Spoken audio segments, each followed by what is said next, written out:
तिळगुळ घ्या आणि गोडगोड बोला. बंधू भगिनींनो, तुमच्या लक्षात आलंच असेल की हा व्हिडिओ कशाच्या संदर्भात आहे. नमस्कार, जैतू जैतू हिंदू राष्ट्रम या यूट्यूब चॅनलवर आपले पुन्हा एकदा हार्दिक स्वागत. बंधू भगिनींनो, ह्या व्हिडिओमध्ये आपण पाहणार आहोत मकर संक्रांत याविषयी अधिक माहिती. मकर संक्रांत या दिवशी सूर्य मकर राशीत प्रवेश करतो. भारतीय संस्कृतीत हा सण आपापसातील कलह विसरून प्रेमभाव वाढवण्यासाठी साजरा केला जातो. या दिवशी प्रत्येक जीव हा तिळगुळ घ्या गोडगोड बोला असे म्हणून एकमेकांच्या जवळ येतो. हा सण तिथीवाचक नाही. सध्या मकर संक्रांतीचा दिवस 14 जानेवारी आहे.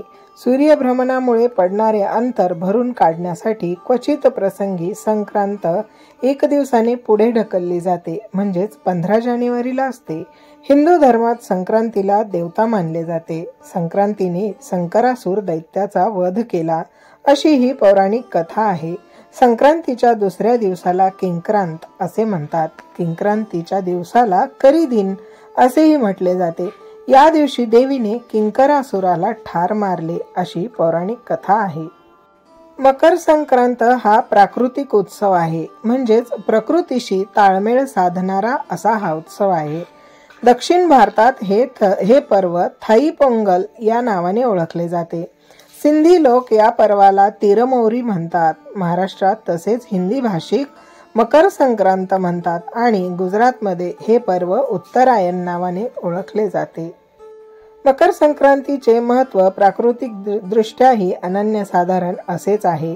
या दिवशी सूर्याचे उत्तरायण चालू होते. या दिवशी सूर्योदयापासून सूर्यास्तापर्यंत वातावरण अधिक चैतन्यमय असल्याने साधना करणाऱ्याला या चैतन्याचा लाभ होतो.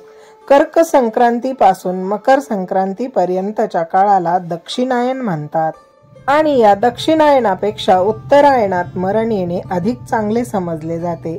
मकर संक्रांत ते रथसप्तमी हा काळ पर्वकाळ असतो. यावेळी केलेली पुण्यकर्मे विशेष फलद्रूप होतात.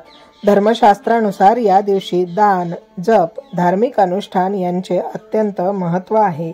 या दिवशी दिलेले दान पुनर्जन्म झाल्यानंतर 100 पटीने प्राप्त होते असे म्हणतात. तर मकर संक्रांत ते रथसप्तमी या पर्व काळामध्ये हळदी कुंकू समारंभ केले जातात. मकर संक्रांतीला ब्रह्मांडाची चंद्रनाडी कार्यरत असते. सूर्याच्या उत्तरायणामध्ये ब्रह्मांडात रजसत्व लहरी अधिक असतात. अशा पोषक काळामध्ये हळदी कुंकू करणे हे कधीही लाभदायक असते. हळदी कुंकवाच्या माध्यमातून आपण सुवासिनींच्या रूपात घरी आलेल्या साक्षात आदिशक्तीचीच पूजा करत असतो आणि या सुवासिनींना आपण वाण देत असतो. नवे भांडे, वस्त्र, अन्न, तीळ, तिळपात्र, गूळ, गाय, घोडा, सोने किंवा भूमी यांचे यथाशक्ती दान द्यावे. या दिवशी सुवासिनी दान देतात. काही पदार्थ सुवासिनी कुमारिकांकडून लुटतात आणि त्यांना तिळगुळ देतात. सुवासिनी हळदी कुंकवाचा कार्यक्रम करून जे देतात त्यालाच वाण देणे असे म्हणतात. आजकाल मात्र अधार्मिक वस्तूंचे वाण देण्याची चुकीचीच प्रथा पडलेली आहे. या वस्तूंपेक्षा धार्मिक अशा सौभाग्याच्या वस्तू, उदबत्ती, उटणे, धार्मिक ग्रंथ, पोथ्या, देवी देवतांचे चित्र, त्यांच्या मूर्ती इत्यादी अध्यात्माला पूरक अशा वस्तूंचे दान द्यावे.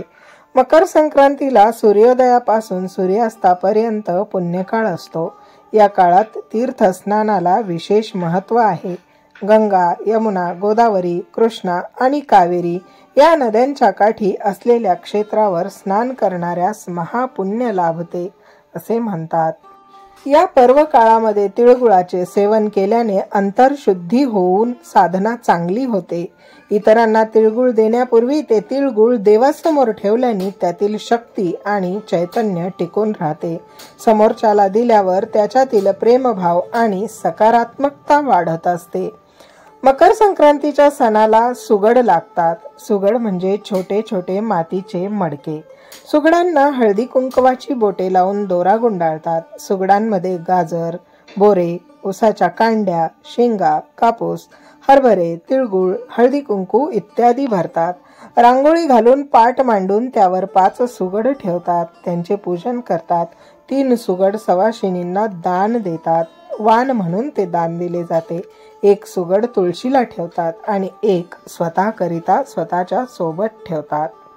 मकर संक्रांतीच्या या पावन पर्वामध्ये बोरनान करतात.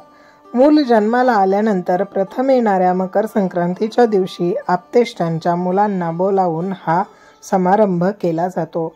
त्यासाठी आपल्या लहान मुलाला झबले शिवतात, त्यावर खडी काढतात किंवा हलव्याचे दाणे बसवतात. मुलाच्या अंगावर हलव्याचे दागिनेही घातले जातात.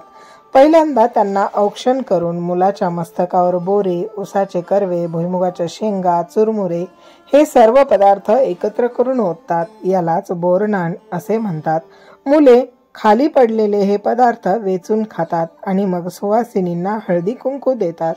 बोरनान घातल्याने मुलाला पुढच्या उन्हाळ्याची बाधा होत नाही आणि त्याचे आरोग्य उत्तम राहते असे मानले जाते.